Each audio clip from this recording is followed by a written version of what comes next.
Hello everyone, कैसे आप सब। होप आप सब बहुत ही बढ़िया होंगे और आप लोगों की पढ़ाई भी बहुत ही जबरदस्त तरीके से चल रही होगी। चलिए आज हम बिना देरी किए हुए आज हम बड़ी इंटरेस्टिंग चीज के बारे में जानने वाले हैं, जो कि ना तो कि सिर्फ 11th के लिए ना ही 12th के लिए, ये सभी के लिए इंपॉर्टेंट। ठीक है, जो अभी का टाइम है, जो अभी का दौर चल रहा है, अभी की जो दुनिया है, उस दुनिया में बीमारियां किसी को कोई बीमारी होना वो एक आम सी बात हो गई है। ठीक है, अभी diabetes, heart problem, lungs problem, infections, ये सब बहुत ही ज्यादा कॉमन हो गया है। उसी कॉमन के बीच में एक पाया गया है दिल में छेद नाम का बीमारी। आप सुने होंगे, बहुत बार सुने होंगे। किसी बच्चे को सुनने में आया होगा, किसी बच्चे को दिल में छेद हो गया था या फिर कुछ भी। ठीक है, तो चलिए, इससे पहले मैंने आपको बताया हुआ था एक ह्यूमन हार्ट के बारे में, मैंने कुछ आपको पढ़ाया हुआ था। ठीक है, अब देखिए, ह्यूमन हार्ट के बारे में मैंने आपको पढ़ाया हुआ था। याद कीजिए, मैंने आपको बताया था कि नॉर्मली हम जो हमारा हार्ट होता है उसमें 4 चैम्बर होते हैं। एक होता है right atrium, left atrium, right ventricle, left ventricle. ठीक है, मैंने बताया हुआ था कि जो ब्लड आता है वो सुपीरियर वेना केवा और इन्फीरियर वेना केवा के द्वारा राइट एट्रियम में आता है। वहां से वो ट्राइकस्पिड वाल्व के द्वारा राइट वेंट्रिकल में आता है, और राइट वेंट्रिकल के बाद वो पल्मोनरी आर्टरी के थ्रू वो जो डीऑक्सीजनेटेड ब्लड था वो लंग्स में चला जाता है। ठीक है, और फिर वो लंग्स क्या करता है, उस ब्लड को प्यूरिफाई करता है, और प्यूरिफाई करके वो ऑक्सीजनेटेड ब्लड को पल्मोनरी वेन के द्वारा लेफ्ट एट्रियम में छोड़ देता है। अब लेफ्ट एट्रियम से बाइकस्पिड वाल्व या फिर जिसको मिट्रल वाल्व भी बोलते हैं, उस वाल्व के द्वारा वो आ जाता है एओर्टा में। ठीक है, तो यहां तक हमने जान लिया हुआ था, और एओर्टा से वो पूरे के पूरे हमारे शरीर में चला जाता है। तो यहां तक हमने जान लिया हुआ था। अब देखिए, ये जो मैंने बताया हुआ था ये था आफ्टर बर्थ वाली बातें। क्या थी? आफ्टर बर्थ वाली बातें। अब हम जानेंगे बिफोर बर्थ क्या क्या चीजें होती है। चलिए,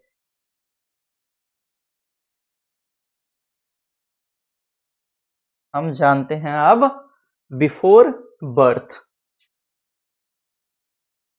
बिफोर बर्थ, जन्म से पहले बच्चे के साथ क्या क्या होता है, अब हम वो चीजों के बारे में पढ़ेंगे। ठीक है, सेम वही कहानी बना लेते हैं, पहले मिड में बना लेते हैं।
चलिए देखिए, ये क्या है, बिफोर बर्थ की बात अब हम कर रहे हैं।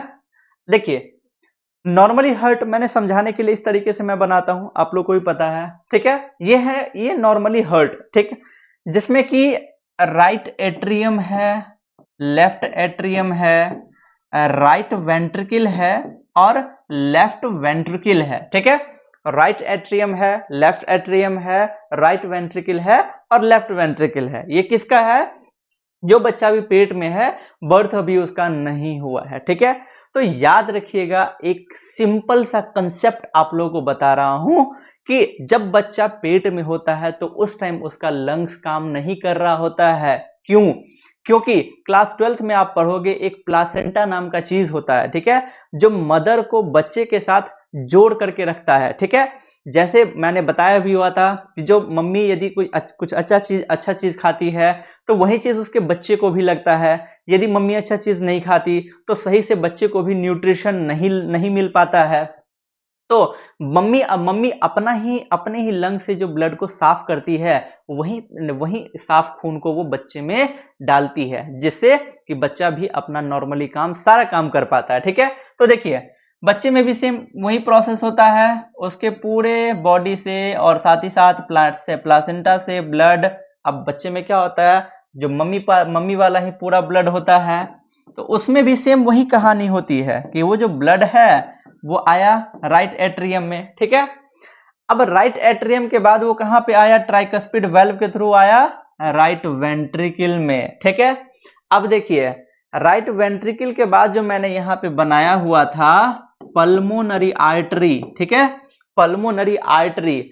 अब ये क्या होगा कि पल्मोनरी आर्टरी जो है, और यहां पे मैंने बनाया हुआ था एओर्टा। ठीक है, तो जो मैंने बताया हुआ था आफ्टर बर्थ क्या होता है, ये क्लोज रहता है, ये वाला जो है और ये वाला बंद रहता है, तो यहां से ब्लड आया और लंग्स में जाता है।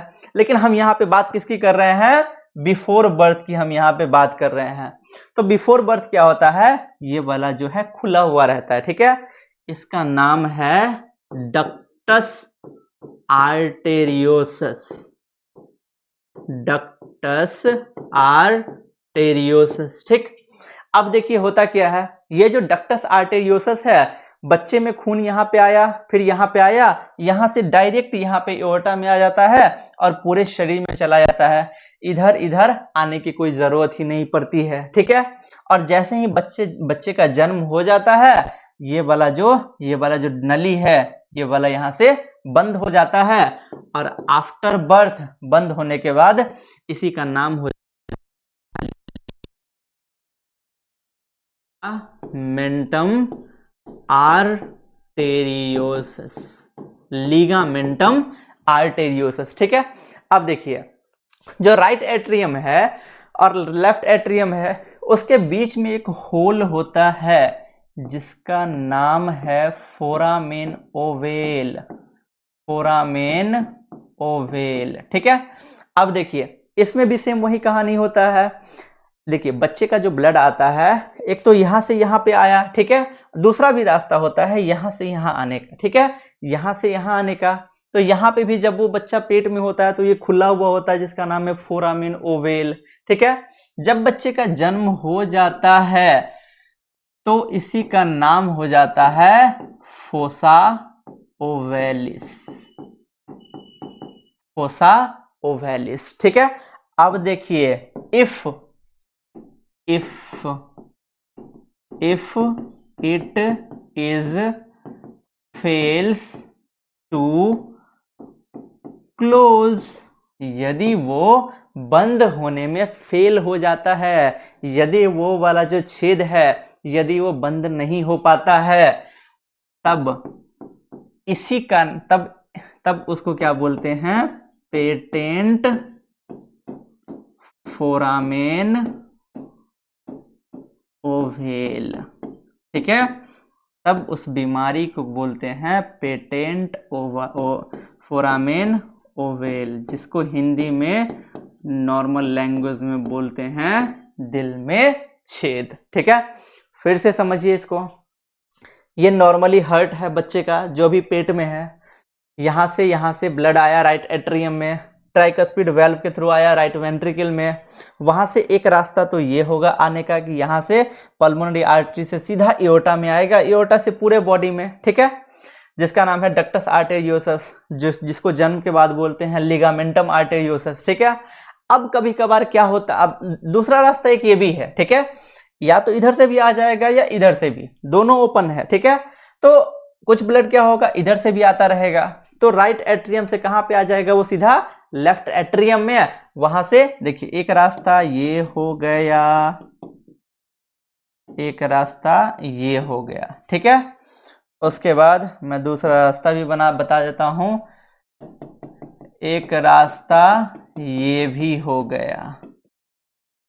ठीक, दोनों ही रास्ते हैं। तो ये वाला जो होल है, इस होल को बोलते हैं फोरामेन ओवेल, और आफ्टर बर्थ इसका नाम हो जाता है फोसा ओवेलिस, फोसा ओवेलिस। अब यही जो फोरामिन ओवेल है, जन्म के बाद if it is fails to close, जब ये बंद होने में असमर्थ होता है, ये जब ये बंद नहीं हो पाता है, तभी उस बीमारी को बोलते हैं दिल में छेद। ठीक है, जिसका सिम्टम्स, ठीक है, जैसे बहुत से लोगों का क्वेश्चंस होगा कि इसका सिम्टम्स क्या क्या है। सिम्टम्स यानी कि लक्षण। तो देखिए, एक तो बच्चे को बुखार होगा, ठीक है, फीवर, दूसरा कपकपी सी होगी उसको, ठीक है, उसके बाद जो उसका शरीर होगा, शरीर का रंग वो नीला पड़ने लगेगा।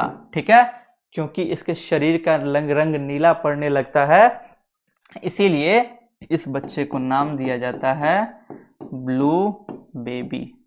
और इस बीमारी को ये भी बोला जाता है कि ब्लू बेबी सिंड्रोम। ठीक है, blue baby. Thank you so much, hope आप सबको वीडियो पसंद आया होगा। ऐसे इंटरेस्टिंग टॉपिक्स और इंटरेस्टिंग वीडियोस हम लाते रहेंगे। Thank you so much.